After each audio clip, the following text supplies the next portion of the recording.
Dalawang individual ang naaresto matapos magsagawa ng bypass operation ang Philippine National Police sa Barangay Santo Niño, Cebu City noong 19 ng Mayo.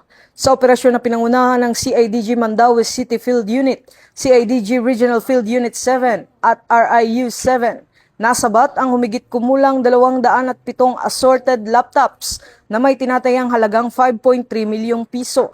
Kaugnay ng umano'y paglabag sa Republic Act No. 7394 o Consumer Act of the Philippines. Patuloy na paiigtingin ng PNP ang mga operasyon laban sa ilegal na kalakalan upang maprotektahan ng publiko at matiyak ang maayos at legal na transaksyon sa merkado. Mula rito sa Campo Crame, ako ang inyong PNN correspondent, Patrolman Don Brosas, alagad ng batas, tagataguyod ng Balitang Pulis.